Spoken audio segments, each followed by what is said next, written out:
Hello everybody, welcome back to another episode of the Casual Criminalist. As always, I'm your host Simon. I'm here, what am I right? In this case, Matt. Thank you, Matt. Matt Grander. There's a couple of Matts. Judy Buenoano. Judy Buenoano. I did look up the pronunciation of this before I started, but it wasn't around. Like, I've got these two pronunciation dictionaries that I use. It wasn't in there. So we're just going Buenoano. Wow, it's a scary looking lady. Oh my. She looks like she's doing crimes. Matt's included a picture here.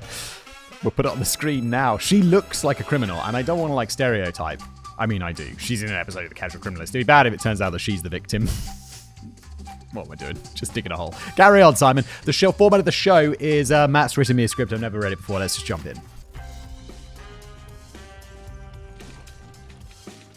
The genus of Latrodectus, or the black widow spider, is small, black in color, and extremely venomous. Black widow spiders are known for their red hourglass marking right on the underside of their abdomens. While not particularly deadly to humans, their venom is nothing to sneeze at, with symptoms including pain, nausea, goosebumps, localized sweating. I assume that means swelling rather than sweating. It'd be weird, just very localized sweating around the bite. I guess that could happen. Maybe I'm wrong. I think it's a typo, though. And occasionally death if not treated soon enough. Wait. Did Matt describe this as not particularly deadly to humans? But if you don't get it treated, you'll die. It's like, yeah, cancer, not particularly deadly to humans. What am I doing today? Also, if someone was said to me, what's the most, is a black widow spider deadly? And I'd be like, widow is right there in the name. However, one of the most well-known characteristics of the black widow is the cannibalistic consumption of the male by the female after mating. Oh, I didn't know that. Don't those, I was going to say Venus flytraps, but that's obviously incorrect. What's that creepy-looking creature that kind of looks like a grasshopper and a Venus flytrap combined? It's not a locust. Praying mantis! They also do that, right? Does that look, is that a good description? It's green, kind of like a grasshopper. Jesus Christ. Come on, get on with it, get to the crimes. Now I bring this up for two reasons. First, it's perhaps the closest thing we'll ever get to the nature channel that Simon brought up ages ago, but never came to fruition. Yeah, I did think about doing a nature channel for a while, talking about crazy animals.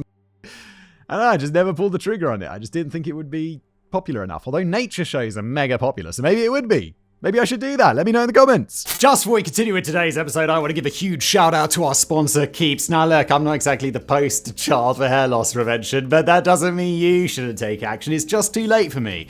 My hair's not coming back. Isn't it sad? But that doesn't have to be the case with you, because Keeps is an online subscription service that makes it super easy and affordable for men to treat male pattern baldness right from the comfort of their home. No need to visit a doctor's office or a pharmacy. Everything is done online, whether you're trying to prevent hair loss, stimulate hair growth, or just take better care of the hair you have. Keeps have got you covered. They offer clinically proven treatments personalized just for you, delivered right to your door. And guys, Keeps is discreet. They deliver everything in non-branded packaging, so your little secret stays that, a secret. Plus, you can adjust, pause, or cancel your plan at any time. It's just that flexible.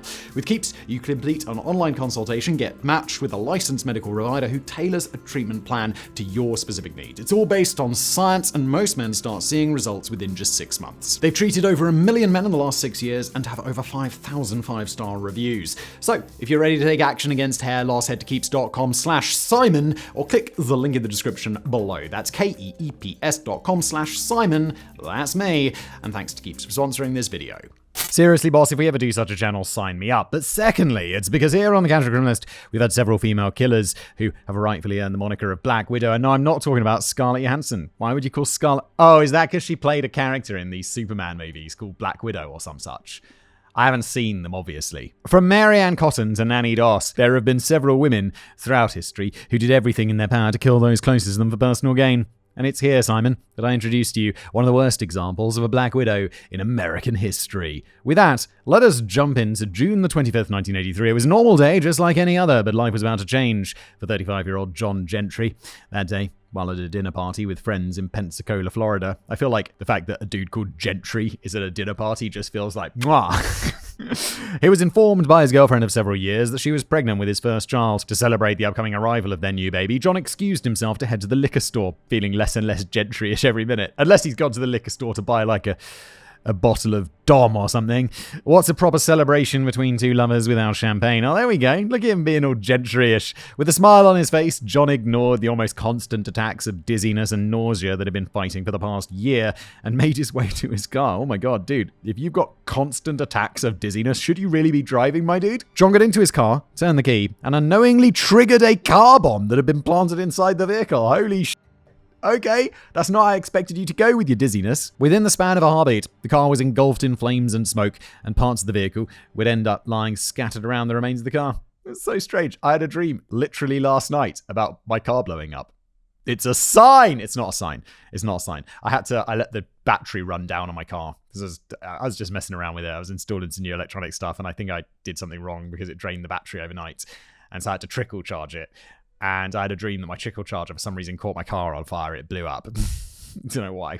This is not relevant. Just carry on with the bloody story. Now, as the abyss swallows us once again, and the distraught pregnant girlfriend, distraught, it's in quotation marks, in question, falls to her knees and screams in sorrow and anguish. It's time we begin our tale. The story of a woman who, from the word go, was shown the ugliness of the world and decided to take as much from the world as she could to get by, even if it came at the cost of her own flesh and blood. Simon, dear audience, allow me to introduce you to Judy Buenoano. 'Twas born a spider. She looks kind of like a spider. This picture of her is real creepy. She looks like... I've been watching that show on Netflix, that Baby Reindeer, and it's like, you know, some people just, you get those vibes, you're like, oh yeah, you're a psycho. This woman's picture is like, yeah, she looks like a psycho.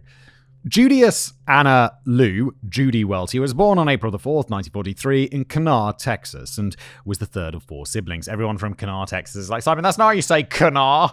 And I'm like, look, if you start the name of your town with a Q, U, A, N, A, H, that's on you. That's on you. It's probably not a big place. From the word go, things were already taking a turn for the worse. When Judy was barely 2 years old, her mother, for whom she was named, passed away from tuberculosis in the 1940s. Holy shit. Didn't we have, like, antibiotics by then? Come on, get on it. Wait, tuberculosis is a bacteria. Yes. Leaving her father, a farm worker, to raise four children on his own. Now, normally, this is the part where the father steps up and does all he can to make sure his four little ones are taken care of and experience nothing but love in the wake of losing their mum, right? Well, sadly, no, this isn't one of those times, and the father not only ran away from said responsibilities for the time being, but did so in the coldest way possible. Instead of stepping up like a man, Judy's father made the big brain decision to give up all of his kids and sent Judy and her little brother Robert to live with their grandmother while their older siblings were put up for adoption. Holy dude. I mean, yeah, look, I get it. Losing your partner's rough, but you got a responsibility, my dude. Get your together. Can you imagine the heartbreak of that? To be outright abandoned by your father right after seeing your mother pass away. For him to basically throw you and your baby brother out with the trash for someone else to deal with. That was Judy's reality for a little while, and it was a rocky start, that's for sure. But perhaps this would have been a new beginning. Yes, living with grandma doesn't sound too bad. Well, sad to say, it wasn't meant to be. Mr. Welty remarried, and he ended up moving down to Roswell. Is that how you spell Roswell? Is there an extra E in there, or is that a separate place in New Mexico? I'm going to just go with Roswell, because that's the famous Roswell, New Mexico. Not Roswell, Nevada. With his new wife and two stepsons. And what does he do from there? He actually went and retrieved Judy and Robert from their grandmother, whisking them away to New Mexico with him. Talk about emotional whiplash. So, was Judy's father ready to step up and be a warm and loving dad to his daughter? Of course not, don't be daft. This is The Casual Criminalist. It wouldn't be a proper episode if the parent wasn't an abusive piece of shit, would it? Rule number 2, don't fuck up your kids. We've talked about this at length, everybody. In an episode on Judy for World's Most Evil Killers, Dr. Elizabeth Yardley explains, quote, "This certainly wasn't a return to a nice, secure, stable family environment. This was out of the frying pan into the fire. This was a household in which abuse and neglect were very much entrenched, and Judy and her brother suffered the most horrendous abuse at the hands of her father and stepmother. Judy was a slave in her own home, no more, no less. She was forced to do all of the household chores with no help whatsoever, on her hands and knees, scrubbing and wiping the floors, cleaning the windows, doing the dishes, and dusting all around the house. You think of it, she had to do it, and all the while she was being screamed at by her father and stepmother. And if she didn't do all the cleaning precisely the way her new family wanted it done, then she would receive punishment, namely being forced to watch the rest of the family eat a nice dinner together while she went hungry in the corner for the rest of the night." She's got some Harry Potter going on. Like, what the? Just put her in a cupboard under the stairs. This almost Cinderella-esque, just with a little bit of murder. And it wasn't just Judy who was the recipient of the nastiness. Her little brother Robert was the focus of plenty of physical abuse, and he was often beaten by their father, their stepmother, and even their stepbrothers. Eventually, the 14-year-old Judy simply couldn't take it anymore and she snapped. That night, Judy defended herself and her brother against their family. Without any hesitation, she dumped boiling grease onto her stepbrothers and flew into a fist-filled frenzy as she attacked her dad and stepmom, throwing anything she could get her hands on at them. And what did she get for it? 2 months in the clink. Wait, how old was she? 14 years old? Bro. If this happens, I know this is the past, and as we all know, the past was the worst. But if the police get called on this situation, it's like, yeah, our 14-year-old daughter threw boiling oil on her brothers and then went mental at the parents. Instead of the police being like, oh, you got to go to prison, how about social services? Maybe give them a ring and be like, hey, what's going on over here? This doesn't seem right. Something's up. Right? Come on. Get it together. During the fight, their father had called the police on her, and she was the one actually arrested for assault. How the burning grease might have been a bit much, I'll concede that. But after all the terrible things they did to this girl, prison certainly wasn't the way to go, especially when she's in there with drug addicts and sex workers. Not exactly the greatest role models in the world. Yeah, sending someone to prison when they're young like this, I just think is a really bad idea. Unless they've done some heinous shit. I think generally young people are not going to be served well by going to prison because they're still in that stage where they're modeling their behavior off other people. And if those other people are criminals, that's not going to be brill. After her time behind bars was over, the judge presiding over her case after she was ready to go home, Judy simply said no, opting instead to attend reform school. With that, she was sent to Albuquerque, New Mexico, and attended Foothill High School until her graduation in 1959. After that, 16-year-old Judy went out on her own and never saw her family again. She hated her father, she hated her stepmom, she hated her stepbrothers, she hated Robert too. Yes, she grew to despise her little brother, the one she wanted to protect, perhaps because she blamed him for her going to jail and reform school, going through that hard time. Judy was later quoted as saying, "I wouldn't split his throat if his guts were on fire." Oh my God. Well, one, that's kind of, you should look out for your little brother. Also, two, that's fucking psycho, yo. It's like in that Baby Reindeer I just mentioned. I'm like 2 episodes in, and she's like, yeah, I'd like to unzip you from the chin and wear you like a suit. And it's like, oh my God. And this dude's just like, yeah, we can be sort of weird friends at this point. I mean, later that changes, obviously. But it's like, bro, do you not have any psychometer whatsoever? And look, I'm going to spoil a little bit here, but I'm just in that part of the show where he meets that like fancy writer or whatever, and immediately my psycho meter's like, this guy's a psycho. This guy's gonna do. It hasn't happened yet. Don't know if it will, but I'm like, that guy's a psycho. My psycho meter is strong. Come into my web. Now free of all the family woes that constrained her psycho dark. Judy was out on her own. Everything in her life up to that point had been terrible, downright dreadful. And if she had a chance at first to live a normal, happy life, that was long gone. Now she was out in the world, she decided that she would make the world give back what she believed was owed to her. As reputable crime author Jeffrey Wansell puts it in an episode of World's Most Evil Killers, that's a cracking name for a show. Why did I call this The Casual Criminalist? World's Most Evil Killers is like, that's way more bang on. It is quite bang on the nose, isn't it? Maybe it's too bang on the nose. It's like, what should I call this? So, psychos cut people up. Look, Jeffrey says she decides that she will manipulate the system in every way she possibly can to her advantage. She feels she's been badly let down by her father, by her mother dying, by the fact of her childhood, by her stepmother. All the rest of this wells up inside her, in which she becomes convinced that she's going to get hers back. Yeah, but it's not how it works. Like, that, oh yeah, no, you're a bad person, so bad things happen to you. It's like, no, that's not fucking true at all. Like, I'm a terrible person, and rarely bad things happen. I'm just joking, but I do feel like sometimes I doubt myself on this, because I feel like my life's pretty fucking blessed, and sometimes I'm like, yeah, but I'm gonna have to pay for this, aren't I? Like, something's up, because my life's real good, and I shouldn't be this good. And then I'm like, yeah, remember, fact boy, you don't believe in any of that.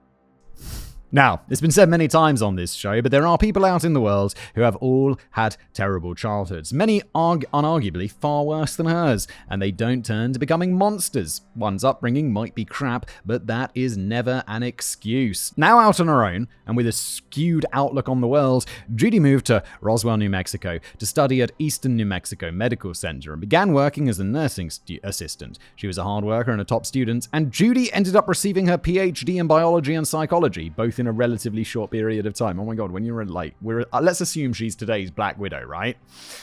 She has a PhD in psychology. It's kind of scary, dude. That's like some Hannibal Lecter What was he? Was he a psychiatrist? Was Hannibal Lecter a psychiatrist, or was he just a regular doctor? I don't remember. Siri, is Hannibal Lecter a psychiatrist? Silent, Siri. You don't even want to talk to me anymore, do you? Nothing. Not even a word. Oh no, I'm not signed into ChatGPT. What happened? What happened? Sign in. Oh, good. My password's safe. Let's go. Okay, we're okay. ChatGPT will save us. Yo, ChatGPT. Hannibal Lecter, was he a psychiatrist or just like a regular ass doctor? Yo, Hannibal Lecter was a psychiatrist, not just a regular doctor. He's known for being pretty sinister, but yeah, he had that psychiatric expertise in his background. Okay, just and then stop, huh? Okay, I'll take it. Thank you very much, ChatGPT, legend. Basically my co-host. However, while working at the hospital, she met an airman living close by the name of Schulz. The two of them reportedly hit it off, and she even took his last name, going by the moniker Anna Schulz. Soon enough, Schulz knocked her up, and then 9 months later, on March the 30th, 1961, Judy gave birth to her son, Michael Arthur Schulz. Her father, of course, didn't stick around. Of course. Why was that assumption? Judy was fun and all, but he never signed up to be a dad and hit the road before the boy was born. Well, look. Without getting too graphic, dude, if you don't want to be a dad, there's things you can do to prevent pregnancy, aren't there? What was your name? Fucking Arthur? No? Schulz. Do we even get his first name? No. Okay, we'll just call him Schulz. Now, this was the 1960s, and having a child out of wedlock was looked at very differently. Okay, who am I kidding? There are still people today look at that sort of thing with raised eyebrows. Regardless, from the outside looking in, Judy seemed like a caring mother. Raising her son alone never seemed to bother her, and she appeared to want to provide for him, to give him the best life that she possibly could. But more on Michael. Is that the son? Yes. More on Michael in just a little bit. We'll see how all that love and tenderness turns out for the boy soon enough. Uh-oh.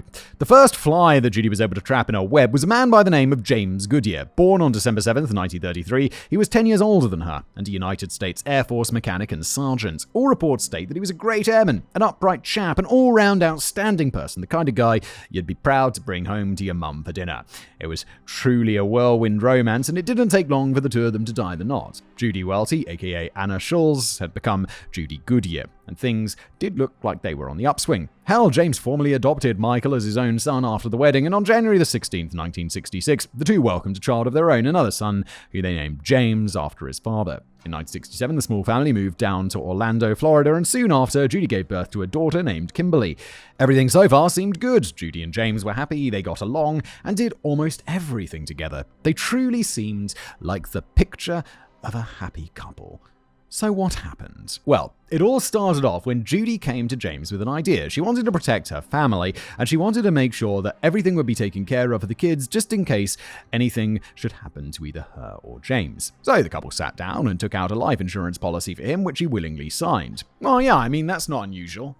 I don't have a life insurance policy, but, it was just a bit complicated. There was a reason why not. It's definitely something I would have done, but it just wasn't a sensible decision in my case. But, of course, that's something I'd happily do if it was, if I was in this situation. The unusual thing is when there's, 5 life insurance policies taken out all in a short time. And I think we all know where this is going, don't we? Soon enough, the happy couple started to have fights and arguments, as many couples do, but Judy took every single one as a personal attack on herself. She held on to those feelings after James went away. Went away, I hear you say. Well, where did he go? Well, he was in the military, right? So he could be sent off to serve in, whatever war was going on. When was this? The 1960s? Vietnam? Well, he was a military man in America in the 1960s after all, so he was whisked overseas to the eternal black eye that is the war in Vietnam. There we go. He was only gone for about a year. Imagine just right now, so I was like, Simon, you got to go off to Vietnam and fight in a war for a year. I'd be like, bruh, Oh, only a year is not words that would come out of my mouth. But Judy was already stressed out of her mind. Raising Michael alone was one thing, but raising 2 more kids while also being worried sick about her husband was quite another. When James got home, well, he wanted to try and make the marriage work, give it a good old college try, putting all the past fighting behind them. Judy agreed, but she no longer loved him. He had left her with all the responsibility and stress of the children. He had made her feel weak and lesser from the fighting, and she knew what she would do. What? I mean, that's a bit unreasonable. He left her. He was literally in the military before you met. You know what you're getting into, Judy. She'd get hers from James Goodyear. Get her what? Strength? Oh, God. And he wouldn't be around to tell the tale. Soon enough, James started getting seriously sick. It didn't happen right away. It happened over the course of several weeks, but eventually he became violently ill. His organs were shutting down, and he was having convulsions and hallucinations. And so he depended on his wife, the woman he loved more than anything, to take care of him. I mean, she was a nurse, right? When a nurse gives you pills that she promises will help you get better and stop the pain, you don't question it, right? Especially when the nurse is your devoted wife. Right? Oh, no. On September the 16th, 1971, 37-year-old James Goodyear died at the U.S. Naval Hospital in Orlando, Florida. It was listed as natural causes, and no one knew how someone as young, strong, and fit as he could have declined at the rapid rate that he did. Of course, no autopsy was done, otherwise they might have found the heaping helping of arsenic coursing through his system at the time of his death. And Judy couldn't have that, could she? He's 37 years old, and he dies randomly of a mysterious disease. And they're like, nah, we don't need to give him an autopsy. Natural causes. He's 30, I'm 37. What the if I'd suddenly died over a few weeks? I imagine they'd be like chomping at the bit to cut me open and have a look at what f***ed me up. They'd be like, this is fucking curious. Hell, she had a story all thought up just in case anyone started asking questions, blaming his death on those vile, nasty chemicals they were using over in Vietnam. It's not the most outlandish thing, is it? Anything to divert suspicious eyes from her as she went off to cash 3 separate life insurance policies on her husband in only 4 days after his passing. Okay, there you go. It's like 1 life insurance policy, fine. But 3? Okay, is this even legal? Can you take out like 3 life insurance policies legally? Couldn't even wait for the poor guy to get cold before running right to the bank, huh? Hell, she couldn't even help herself when it came to insurance on their home, as Jeffrey once saw accounts. And then, just to add a little piquancy, she sets fire to the house in Orlando and claims the insurance policy on that. You have a woman whose greed knows few bounds, but of course, she always plans an escape route. Indeed she did, because in 1972, Judy uprooted herself and her 3 children and moved from Orlando to Pensacola, Florida. The reason? Because she already had another man. She literally couldn't even wait a year. Hell, there's a good chance she had her eyes trained on him before James even died. This was Bobby Joe Morris, and for all intents and purposes, he was just a nice, normal guy. He wanted to treat Judy right. He wanted to sweep her off her feet and give her a good time. They traveled together. They went out to dinner all the time, and they just had fun. However, soon enough, things started to fall apart, and Bobby Joe broke it off with Judy. From there, he moved to Colorado, leaving her back in Florida. So, what does Judy do? Cut her losses and move on with her life? Focus on raising her children? No, don't be silly. She uprooted her family again and moved all the way to Colorado to find him. Uh-oh. That's some psycho shit right there. Now, normally I'd like to believe that if something like this were to happen to regular people, you'd cut the creepy stalker off and get a restraining order, maybe even a gun to sleep under your pillow at night just to be safe. Bobby Joe, though, he was all for it. He saw it as a true declaration of love, that she was devoted to him no matter what. And they got together once again. Dude. Dude. Some baby reindeer shit right there. This was, of course, after another fire swallowed up Judy's old home in Pensacola, leaving her with that sweet, sweet insurance money. I mean, yeah, to be fair, burning down your house is a lot easier than selling it, isn't it, Judy? Oh, God, now if my house ever burns down, people... It's going to be a lot of investigations. Soon enough, Judy changed her last name from Goodyear to Morris, not because Bobby Joe and her had gotten legally married. Heavens no, simply because they'd lived together for some time, and they figured, well, why not? While Bobby Joe was thinking that the two of them would be spending the rest of their lives together, Judy was taking out several life insurance policies on her loving man. Soon enough, Bobby Joe began to fall ill. He started suffering from hallucinations, convulsions, physical weakness, and pain all over his body. These are typical symptoms of arsenic poisoning, but Bobby Joe was a heavy drinker, and because of that, not many people questioned his sudden illness. Ah, yes. Famously, heavy drinkers dying from arsenic poisoning, from all of that arsenic in their alcohol. Eventually, he did wind up at San Rafael Hospital on January the 4th, 1978, with Judy acting as his nursing aide. Uh-oh. Yeah. he never stood a chance. Just when it looked like he might be able to get some help from reputable doctors, she pulled the rug out from under that one. While Bobby Joe was deteriorating more and more, Judy would tell anyone who would listen just how much of an alcoholic he was, that he would drink every day, that he would crush 2 whole bottles of vodka a day. God damn, son! All to gain herself some sympathy while shaming Bobby Joe and covering up her evil deeds. And of course, why would she lie? Not only is she his girlfriend, but she's a trained nursing aide, so she would have no reason to be deceitful. According to Dr. Elizabeth Yardley, quoting, "The physicians at the hospital will be of the view." Well, why would she lie about this? Here's somebody who knows what she's on about, who knows the patients, so she's filling in the details for us. And that is a position that she really abused. That position of power, that position of influence. She was basically saying, this guy's just a bit of a washed up old alcoholic, and these things happen. Eventually, fine. Do a fucking autopsy. How hard is it? Come on. It's like a few hours, right? For like some dude in like a white coat to be like, he's speaking into a recorder. He's like weighing some organs or some shit. Maybe testing for that old arsenic. Eventually, Bobby Joe would get a little better, mostly because Judy couldn't access her little concoctions while he was laid up. And so, of course, he was released back into her care on January the 21st, 1978, where he crashed 2 days later. He collapsed at their home, was brought back to the hospital for treatment, but it was far too late. The poison had done its job, and on January the 28th, 1978, Bobby Joe Morris passed away at just 39 years of age. His death was officially ascribed to cardiac arrest and metabolic acidosis from his history of drinking. I mean, he's only 39, though. Does it really catch up with you by that point already?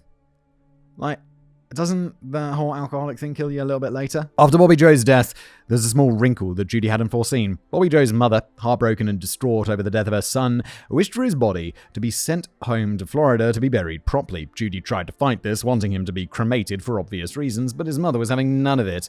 He was sent home and given a proper service, which Judy did not attend. She did cash in his life insurance, though, all 3 of them, laughing all the way to the bank. It's crazy how there's so many papers. There's so much paper trails. And people are just like, yeah, sure, that's fine. Like, how many life insurance policies you cashed in? Well, 6. 6. You should be on a list, bro. And with the death of Bobby Joe, his last name now meant nothing to her. So on May the 3rd, 1978, she had her and her children's last name legally changed. She would now be forever known as Judy Buenoano, the Spanish equivalent of Goodyear, in an apparent tribute to her late husband, which was more like rubbing it in the world's unknowing face. James had been her first victim, and now she was using a variant of his last name once more as cover for herself talk about cold. After Bobby Joe's death, Judy had no reason for her and her family to stay in Colorado. So in June 1978, she uprooted her family once again and moved back to Florida, buying a new home in Gulf Breeze, Pensacola. I wonder how long that new home's going to survive. It's going to be burned down at some point, isn't it? Dearest son of mine. So, remember when I said we'd talk more about Michael Schulz, now Michael Buenoano? Well, there's a reason for that. Michael loved his mother, no doubt about that, and from all we've talked about so far, you'd be fair in believing that she loved him too.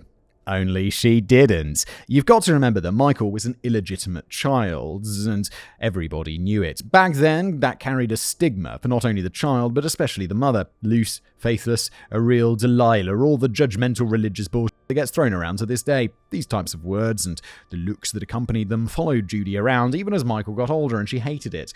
Why would people know? Why would just be like, oh yeah, no, it's from my first husband and he died. And just be like, yo, Mikey Mike. Just lie. Just lie. I'll make everything easier. And Mikey Mike will be like, okay, sounds good, mum.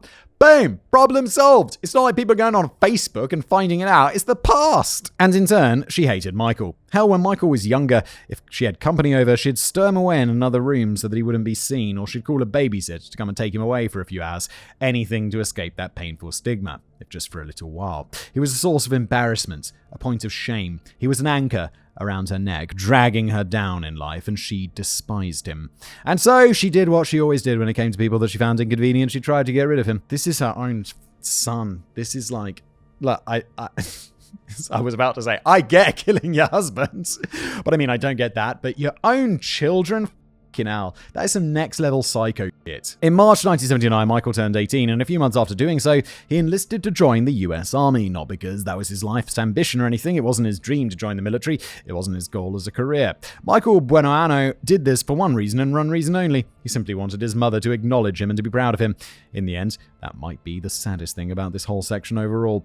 That was all Michael ever wanted. Nothing else. Just that. He wanted his mother's attention. He wanted his mother's love, and ever since he was little, he did anything and everything he could think of to get it, only for it to never come.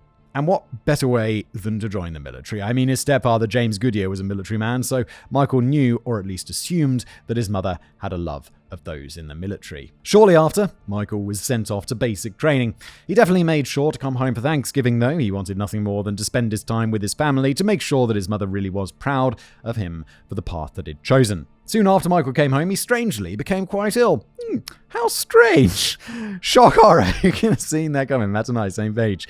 As he began deteriorating, he was rushed to Walter Reed Hospital in Washington, D.C., a very renowned army hospital. Yeah, even I've heard of Walter Reed. They looked after him, and they managed to save Michael's life, but at a cost. You see, he had so much arsenic in his system that it had destroyed many of his muscles and nerves, and it also badly affected his arms and rendered his legs totally useless. Judy, of course, blamed the army. Why? Because Michael had needed to take part in a water purification course as part of his training, and during water purification, they used arsenic. She argued that he must have mistakenly eaten some or gotten it into his system while at basic training, so it was the army's fault, not hers. Michael Buenoano had been rendered paraplegic, all at the hands of his greedy and hateful mother. Can you say depressing? Unable to walk, unable to move whatsoever on his own, unable to take care of himself in any way. And the military? Forget it. Without his arms or legs, his hope of a future there was shattered in an instant. And remember, he was only 18, his whole life ahead of him, and already so much of it utterly ruined. And so Michael was honorably discharged right into the care of his mother. You can see where this is going. Judy had her home retrofitted to fit his needs, clearly to appear as if she actually cared for her boy. She had braces fitted for his arms and legs, just so he could attempt to walk, or at least have some semblance of independence. All these braces and equipment strapped to his body weighed about 50 pounds, or 23 kilos. Then one day, on May the 13th, 1980, Judy had the brilliant idea to take her whole family out canoeing. Bro. It was a sunny day, a beautiful day, and she just wanted to show her family a good time. They got down to the water, and Judy left young Kimberly by the water's edge to fish. Preparing the canoe, she got in along with James and set Michael up in the middle of the watercraft on a small lawn chair, the heavy weight still on his arms and legs. They paddled out to the middle of the lake, everyone, and that's when it happened. For one reason or another, the canoe tipped over. I wonder what that reason could be. And all three Buenoanos went right into the water. Judy instantly went to James, grabbing him in an attempt to protect him. But what of Michael? She claimed later that she didn't have the time to grab him, but I think we can all agree on that being total bollocks. Not only did she have the time to grab him, but it was clear she didn't want to, and she'd made the canoe tip over on her own accord. Michael Buenoano drowned that day at only 18.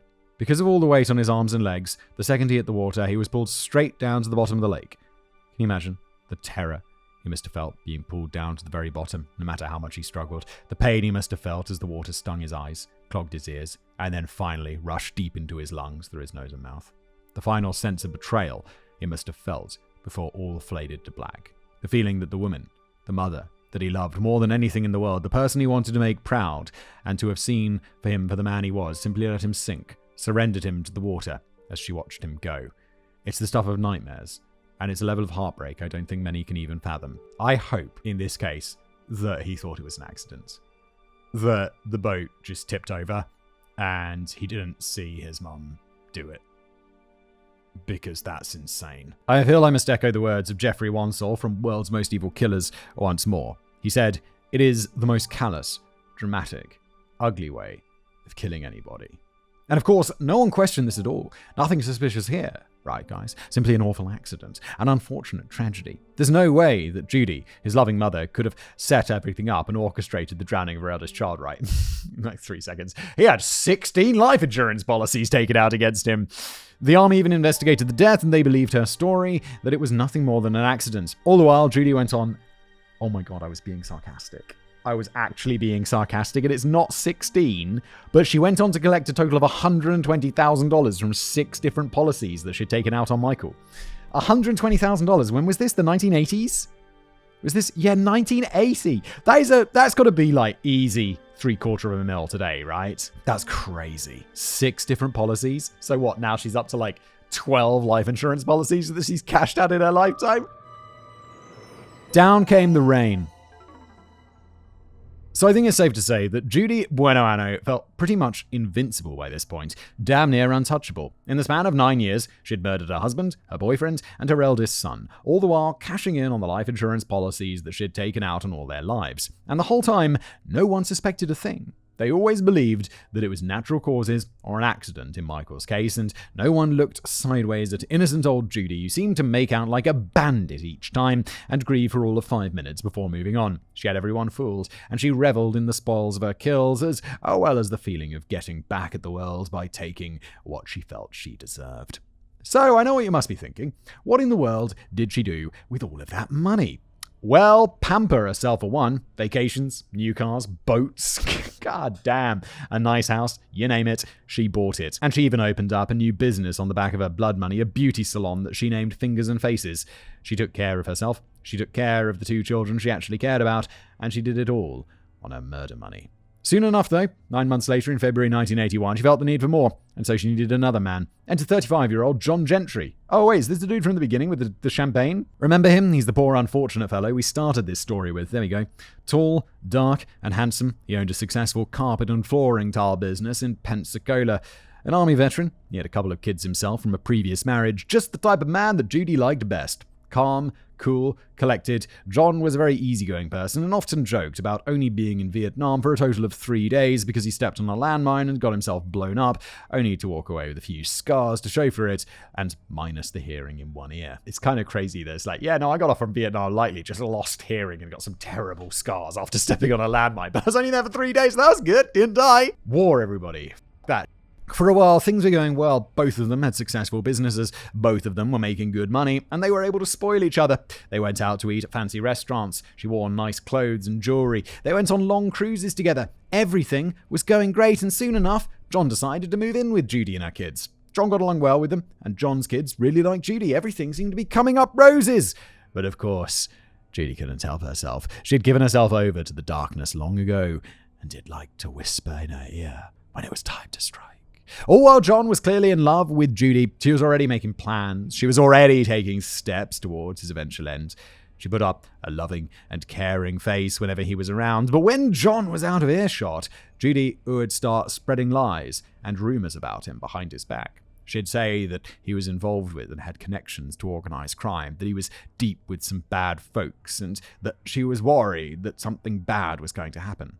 We all know that said bad thing was Judy herself, but I digress. And if it wasn't that, then she was spreading the word that he was sick, that he was in bad health and declining fast. She took out 700 life insurance policies. And the last part was true, but we can thank the arsenic and paraformaldehyde for that. Now everyone knows what arsenic does, but what in the blue hell is paraformaldehyde? Well, it's this nasty little class 3 poison that just happens to rot your organs inside of you. Lovely. It causes them to corrode and deteriorate under your skin, and it does it in the slowest possible way. She was up to her old tricks, and she had been slipping it to him in the form of pills that she claimed would make him feel better. I mean, she was a nursing assistant, so why would he question that? All the while, unbeknownst to John, she had taken out a life insurance policy on him worth about $500,000. Oh, he'd known of it originally, but he had been under the impression that she had cancelled it, when of course, she very much didn't. Why would you cancel a life insurance policy? The whole point is you take it out and then you just pay a small amount. Like, why would you cancel it? That doesn't make much sense. And that leads us right back to where we started. It was June the 25th, 1983, and Judy had arranged a party for one of her staff members who was leaving as a going-away celebration. She had asked John to attend and asked him to arrive early to help set up, which he did. The funny thing, though, she asked him to park his car in a specific spot in a specific lot, and she was very adamant about it. All the while, when she arrived a few hours later, she parked in the lot of a hotel about 2 blocks away from the site. Quite curious, isn't it? Yes, I wonder why. Maybe got something to do with the car bomb there, doesn't it? Maybe. Regardless, the party commenced, and Judy proceeded to tell John that she was pregnant with their first child together. This, in and of itself, was hogwash, given that 40-year-old Judy had an operation at some point to get her tubes tied, so she was incapable of getting pregnant again. John had no clue, though, and he was over the moon with happiness. Once the party started dying down, Judy told John that she had an idea. She was going to stay a little while longer to see people off and start cleaning up, and while she was doing that, she wanted him to head to the liquor store to get a bottle of champagne to celebrate. Still overjoyed with the wonderful news, John agreed and headed to his car, while Judy watched him go from the door. As soon as he turned on the car, it exploded into flames, having triggered the car bomb that Judy had placed in the area of the headlights before entering the restaurant. With the car in flames, and John most likely blown to bits, Judy rushed out of the building. It was time for her to play the grieving girlfriend who just saw a man explode before her eyes. I mean, this is going to be mad suspicious, because cars don't just explode. They explode when there is a bomb in them. She fell to the ground on her knees and cried and wailed in mock anguish, and even played at having a seizure, all to get the folks around her to believe that she had no part in this and was truly in mourning and in shock. But you see, this would be Judy Buenoano's biggest and final mistake. For you see, John Gentry was not dead. What? He was in a car that blew up? What the f***? He's a superhero. Some Deadpool sh**. An electrifying finale. The force of the explosion had sent John flying out of the car at great height and speed. The force was so great that it had been blown right out of his shoes, which remained on the floor where he had been sitting. He was wounded, no doubt about it, but he was alive, and once he was found, he was taken to the hospital to recover, which he did. With the explosion of the car bomb, now all eyes were on Florida. It's not just an everyday thing for a car to blow up, especially not in a nice town like Pensacola. The Pensacola PD were on the case and had taken the car to their precinct to investigate. This dude... This is the equivalent of like that crazy, oh yeah, no, I don't wear a seatbelt so I can be thrown free from the vehicle. This actually happened to this dude with a bomb. God damn, dude. You're the luckiest guy ever. It was taken to the precinct for them to investigate. The ATF was looking to get involved, and things were getting hot pretty quickly. They couldn't question John for a couple of days, but Judy was still doing her best with damage control. Her whole world must have been turned upside down with this. She'd never failed to kill someone before, and now everything she had lied about, every bad story she'd spread, it would come back to haunt her. She tried to make it sound like someone was out to get him, that he had been getting threatening messages and phone calls. But that was nonsense, and the police found that out fairly quickly. Oh, and of course, there was the fact that Judy had told all her friends that John was dying of cancer, covering all her bases, it seems. Why would you do that as well? That's just unnecessarily complicated. But in the end, everything just started crumbling down. All her lies, all the misleading, all her greed, it all came back to bite her. It didn't take long for the police to connect the dots, and they started to grow suspicious. Not of the attempt on John's life. Well, they were already quite suspicious on that front. But now they had all the reason they needed to look back on the deaths of the other men in Judy's life. Her husband, James Goodyear, her boyfriend, Bobby Joe Harris, and her son, Michael Buenoano. All of them were deemed natural deaths. All of them had been seen as accidents at worst, and every one of them was now being called into question. And I also how many life insurance policies again? Just one more time? Was it 12 life insurance policies?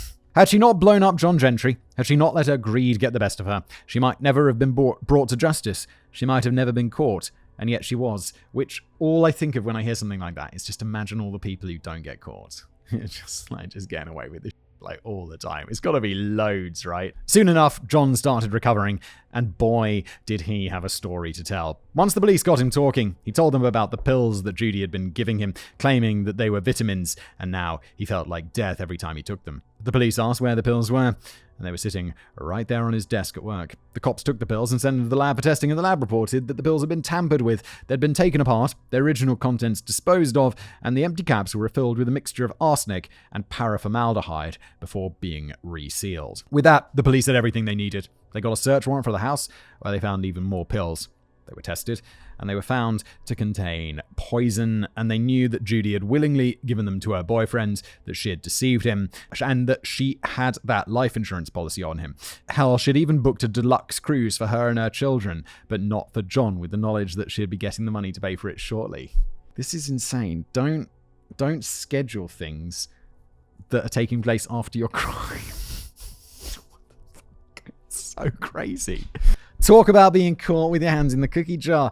And with that, the police started to build their case.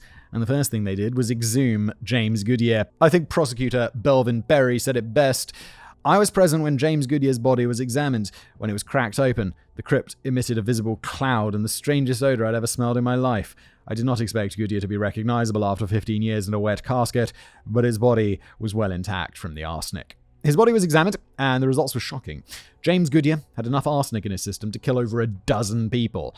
Next was Bobby Joe Morris, and he had enough in his system for 10. Michael, not nearly as much as the others, but a heavy amount nonetheless, enough to cause the physical debilitations that ended up costing him his life in the end. And that was enough for the police. On July the 27th, 1983, Judy Buenoano, the Florida Black Widow, was arrested for the attempted murder of John Gentry. She got out on bail initially, but her little sliver of freedom didn't last long, as in January 1984 she was arrested again, this time for grand theft and the murder of her son, Michael Buenoano. Judy claimed that she was innocent, of course, but the police found enough evidence against her to fill Fort Knox, no matter how much she claimed her innocence, and boy did she try. The judge and jury did not believe a word of it. She tried to talk her way out of it all, and she probably thought that she could get away with it, just like she always did. But her time was up. She was found guilty on all counts and sentenced to life in prison.